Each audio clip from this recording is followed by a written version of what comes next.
The Samsung Galaxy S8 and S8 Plus are the most beautiful smartphones of the whole year. They're slim, but really sharp looking, and they have really thin bezels. That's probably the trademark feature that you guys all probably already know about. I got them in about 6 weeks ago, and I've been using them as my daily driver ever since, and I was really happy with them in the beginning, but let's see if that holds true through this whole review period. I'm Jacqueline here from Nothing But Tech 88, and let's get into my Samsung Galaxy S8 and S8 Plus review.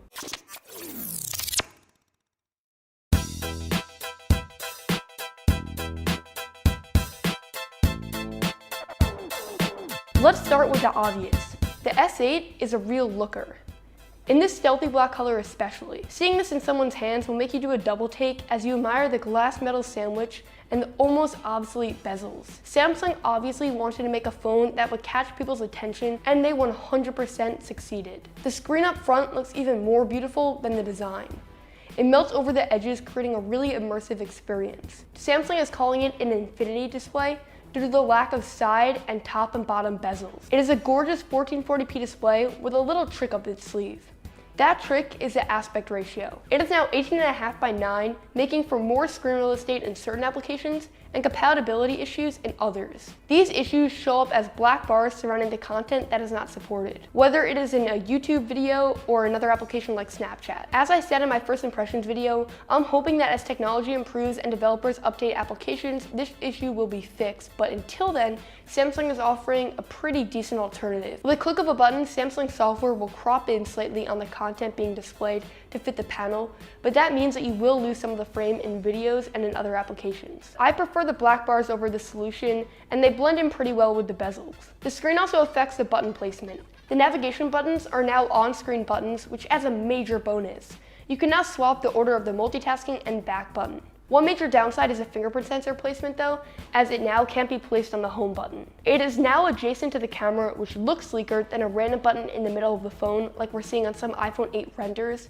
but it makes it harder to find and reach, which leaves you with two other biotech options: face recognition and iris scanning. Face recognition is extremely fast and works for most angles, but it can be easily tricked by a picture of you, so if you're into security, this is not the pick. Option 2 is iris scanning, which is a little bit more temperamental and is harder to activate, but it is a lot more accurate. I prefer this option as my phone has access to my emails and other important media that need security. I would love to see a fingerprint sensor integrated into the screen next year, as that's still my favorite way of unlocking my smartphone, but I understand how much advanced technology would be needed to do so. The top bezel houses the iris scanning and the front-facing camera, which is a bit of an improvement this year. Skin tones are better, and it might even be a little bit of a wider lens. The back camera, however, is the one that really has my interest. It is my favorite smartphone camera on the market, so much so that I actually use it for a lot of my posts on Instagram instead of my Sony a6500.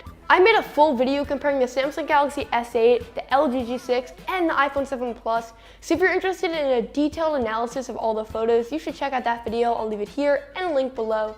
The gist of it is though, that the photos are always sharp, really saturated, and very contrasty. The dynamic range is also very good on this camera, but I do find at times that it overexposes parts of the image if there's two completely different lighting conditions. The video quality on the back-facing camera is also really good, but the stabilization is not quite there yet. It still is a bit of the jello effect that Samsung's past phones have been plagued with. That's all I'm going to touch on in terms of photos and videos on this camera, but my concluding statement is, over the past 6 weeks, I have not been disappointed once. So for about half of my testing with this phone, I used a smaller S8, but about 2.5 weeks ago, I got in the larger S8 Plus.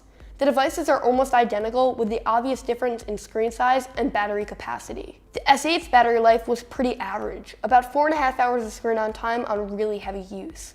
So when I got the S8 Plus, I was not expecting much more than that, but I'm happily surprised. There have been days where I've gotten over 6 hours of use, which is something that I haven't gotten on any device for a very long time. So just to quickly touch on it, the S8 Plus has been kind of a mixed experience for me. I love having the extra size while watching videos and the extra battery life, but the bigger size makes one-hand use near impossible, even though the bezels are really small, and it also makes the fingerprint sensor even harder to reach. I think for those reasons, I definitely prefer the S8 over the S8 Plus, even if it has a slightly smaller screen and shorter battery life. The last topic to discuss here is performance, and damn, the S8 and S8 Plus are both loaded with really high-end specs. They both have an IPS68 certified dust and water resistance. They also both have 1440p displays and Corning Gorilla Glass 5.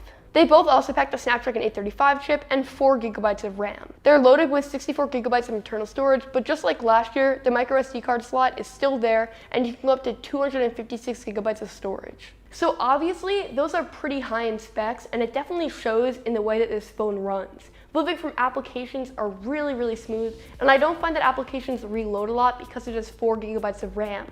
The Samsung skin over Android is still pretty heavy, and there is some bloatware downloaded depending on what carrier you get, but it's a huge improvement over past years, and honestly, I'm really happy with some of the additions that Samsung added, like the swipe up to get to the app drawer, which feels very Pixel-like. Now, there's obviously an elephant in the room, and that's Bixby. And yeah, Bixby is probably not going to be something that I ever use because I'm really attached to Google Now and the Google Assistant, but it's nice to see that Samsung is trying something with Bixby and Bixby Vision, like in the camera app, where you can find objects online by just taking a photo of them or translate words.